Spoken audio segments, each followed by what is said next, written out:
early voting in Hendersonville, and I work Merrill Tide on election day. And I am a retired school teacher, so I only work every other year, 3 times a year. So I'm going to take you through the cycle of what I do for the Election Commission each time. And we do this 3 times every year on the election year. First of all, the day before training is to start, all the trainers come over here and we set up normally the e-poll training. And when I say e-poll, I'm talking about these, what you would probably call a laptop, but they're electronic poll books. Okay? They're Dell. Oh, But it's got the, like when we're at early voting, it has all of our registered voters and stuff. but So, is the brand known? no. First of all, what we do is we give every class and each person a manual. And we have Officer of Election and Special Registrar training. We also have e-poll book training. We also have manuals for other things that officers will want. But unlike e-poll, if you are just a registrar, this is your copy. You can write in it. You can do whatever you want to, take notes on. But we also have a link here. So like a day or two before the election, you can view this, log in and view that link and just kind of give yourself a little extra confidence or whatever. I keep all of my manuals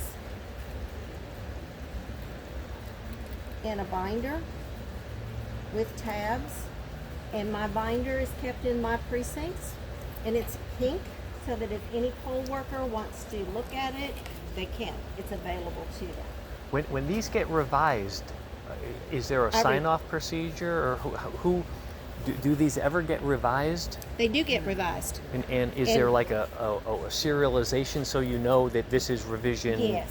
1990? There's dates and stuff on them. Okay, good. All right. The one thing I wanted to share with you is that our e-polls are all labeled. Where your power goes in, where your printer goes in, where your scanner goes in, where your mouse goes in. All the cords are labeled. So it's, it's easy for your poll workers. Now, training is very hands-on. The first thing the poll workers do is they have to set up their equipment. They've got to get it all plugged in. And because everything's labeled, it's not that hard. And then we actually walk them through the actual job that they will do on election day. So they will find voters and whatnot, and they know the lingo to go through with the voter. And so everything's hands-on on election day. On training day. And then this is usually set up over on the other side, and the machine operators are set up over here. I forgot to tell you, we train between 400 and 500 poll workers depending upon the election year. The machine operators, they start off with a conversation with all the machine operators. There's usually about 40 in this group. And then when they get ready to split off to the machines, they'll have about 10 people per machine going through the specifics of how to operate that machine. This section over here, this is just an example of when we get ready to verify machines. We verify machines 2 times each election cycle because we have to verify the machines for early voting, and then we also verify the machines for the individual precincts. Now, if there's like the Republican primary ticket had 13 people running for governor, that means that we have to make 13 passes through that machine to get them all. And then after we do that with the early voting machines, we have to go through all the precincts with it too. So it's a little bit of an involved process. As soon as we finish those, we get those machines sealed back up and they're ready for early voting when it starts.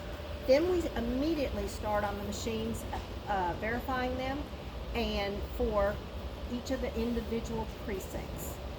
Okay? Now, when we verify a machine, what we're doing is we're making sure that button beside every candidate's name or whatever is on the ballot that works. When we have finished verifying the machine, we run a tally tape, and we actually have proof that every one of those buttons was hit.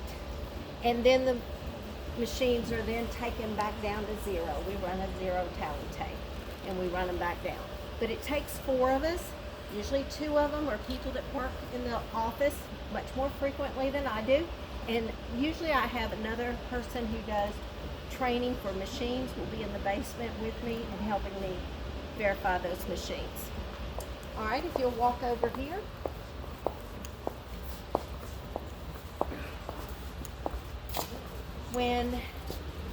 As soon as early voting is over with, we have about 3 days before election day, and we need to load our e-poll books. And what we've done is, you don't want your people have early voted or done mail-in ballots. You don't want them on your precinct e-poll books. You want just the registered voters that are left in that precinct who are eligible to vote on your machine. But I have a list along with every other election officer that has the list of everybody who's voted early or done a mail-in. It has to be posted. I post mine behind my registrars because I don't want the public just constantly reading names and addresses of people. I try to get it just back a little bit, but if somebody was to ask for it, it's there. You can see that it's there. So we have the turnaround on doing the e-polls is very, very short. All right, this stuff right here in the middle. The day before election, we have some pictures up. Okay? These are just an example of the size of the new voting machines, okay? And we have to pick up all this equipment. We take it to our precincts. Now, if you are at a precinct that you can't get into it the night before, you're setting up first thing in the morning at 6 a.m. All poll workers are asked to be there at 6 a.m. Ken and I get here about 5:15. My poll workers tend to come in early to help out, but the night before I can get my cords out, I can get my table set up. I can't put out any machines and I can't put out any e-poll books because I'm not in a secured environment today. So those things have to stay securely put up, but not at the school. So, and then I don't put out my signs the night before we usually put them out about 5:15 in the morning because you don't want them taken during the night. So how are those, what security do you have at these polls?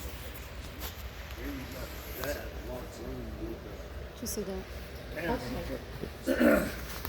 I know there's not too many Exactly. gymnasiums. and Yes, that kind of there's stuff. not. So those machines come like mine. They come back to my house with me along with the e-poll books.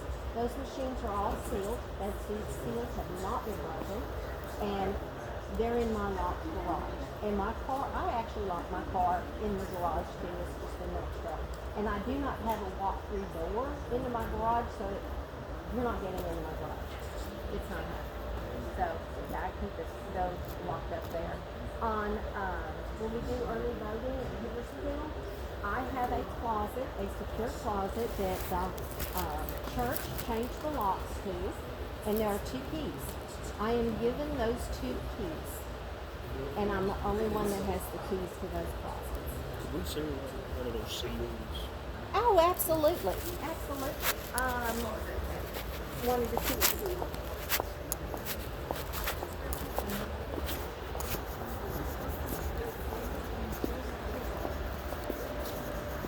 On the old machines, there's a seal, there's a number on it,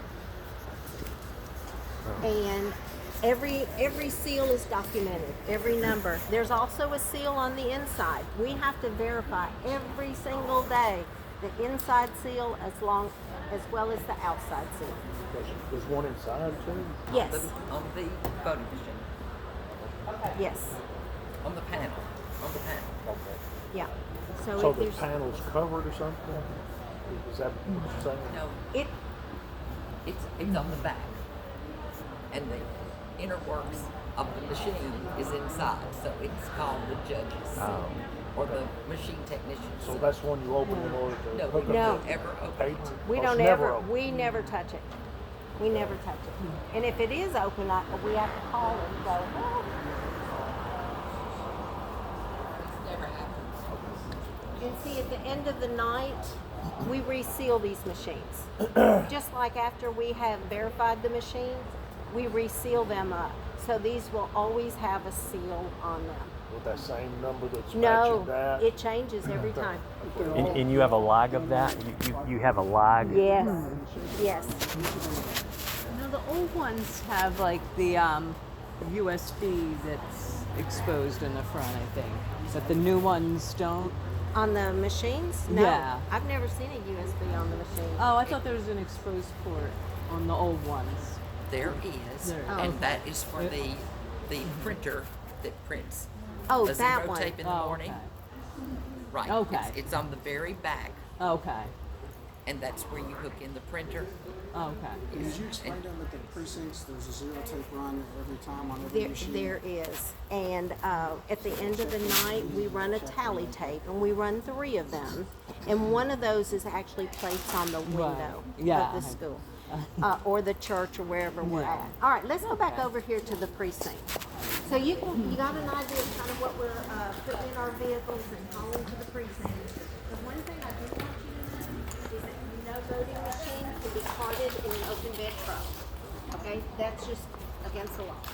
So they have to be in an enclosed vehicle. All right, when we get over to the precinct, How many, what's the maximum amount of voting precinct machines at a precinct? The maximum? I think 8 is the I largest. think we're probably gonna, Is 8 the largest precinct that we have 8 machines? For a regular machine, for a regular election. Yes. Yes, if it's presidential, we always add more. I think we may be going to 10 in a couple of them Yes. that have the, like Indian Lake, for example, I'm not sure, that have the huge turnouts every election. Yes. we Ball have- State. With the new ones, we have Northfield. 33 more machines than we had with the old ones. Am I getting those numbers right? I don't know. Say that off the top of again. my head. I know we have 275 of the new ones. Was it 200 and how many? You had 275. 242 before, 240, 241. and now you're getting 275. So you'll have at least 30 more Yes. machines So some of the precincts will have 10 or 12 during presidential. with the new, yeah, because you have enough. And some of the precincts are getting close to Last having a night they split said too. they would have 10 floaters. Right? Some of the Have an precincts. extra 30 over Yeah, prior but years. this- Yes, but that is with this correct plus statement. up, they're gonna have 10. And so every new precinct, every precinct has a Okay. minimum of 5. So we're getting close to having a split, so those things. And you all have been in the precinct to vote. We have a registrar table now. Normally, I wouldn't have anybody to be to the back of my registrars. They're up against like a wall because this is personal confidential information between the voter and the registrar. But this is just a setting, just to give you an idea of what it looks like. And then, of course, the machines are back here. Another thing that you have to do is you've got to make sure you're very careful with your voters. You don't want any voter coming up and walking behind another one because you want them to feel like they're secure in their vote and nobody's looking and watching. Now, these are the old machines on these tables and on those legs. This is the old machine. Here's the new machine that you heard about.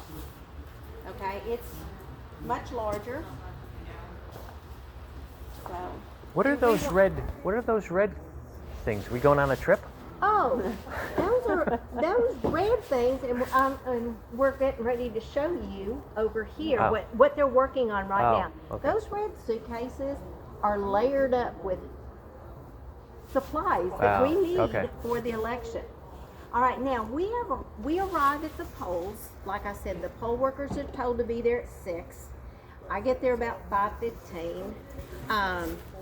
At 7 o'clock, when the polls close, we don't go ding, ding, ding, bye, we're out of here. It doesn't work that way. If you've got 100 people in line, those 100 people are going to vote. I do put somebody at the end of the line at 7 o'clock so nobody else can walk up. But you have to get. Disney. Yes, you have to let them come in. You have to let them vote. So you might not finish up voting till 8:30 at night. And then when you finally get that last voter on out, you've got to pack it all up. You've got to wind up the cords. You got to, in that red suitcase. Yes, we have pictures of what the bottom layer looks like, the middle layer looks like, and the top layer, but you are exhausted. And keep in mind, most of us are your retired senior citizens of Sumner County, okay? We're in our late 60s, 70s, and 80s. All right, there are a few whippersnappers thrown in there for good measure. But for the most part, we are your retired Sumner County registered voters that are just giving their time. So, but you're exhausted. Great. So if you get your stuff in the red suitcase and you can get it closed, that's great. There are things that the officer has to carry with them into when we go back to Gallatin, and that are in our hand. Everything's got a checklist. When you go to open the machines in the morning, there's a checklist. You close the machines at night, there's a checklist. So it's everybody. Just go by the checklist and you are good to go. Walking there without pop. Exactly. Just do the checklist. And I stepped away. I missed what was in the smaller box.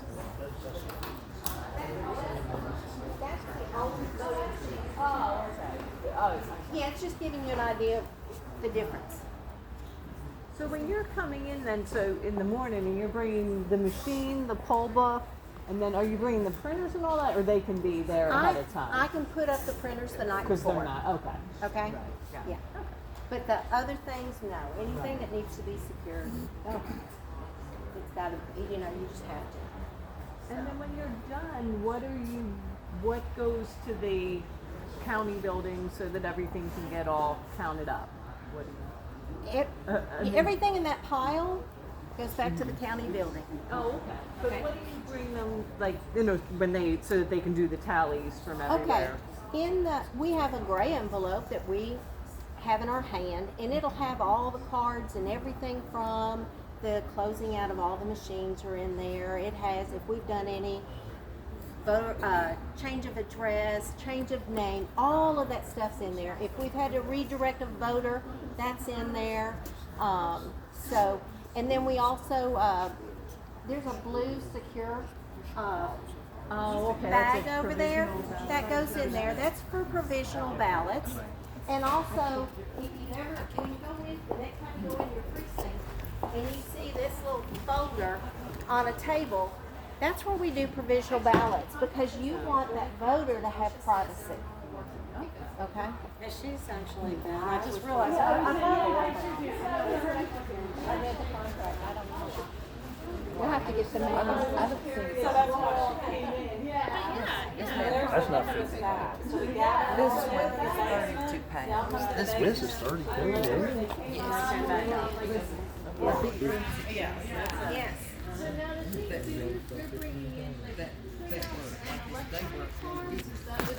I thought this was pretty cool. Everything's coming back. And so I hand them the stuff that they run upstairs, and while I'm handing that in, I'm signing off that I've returned everything on the election. And then when I go out to my car, they've already emptied my vehicle. There's a group of boys out there that will unload and get the stuff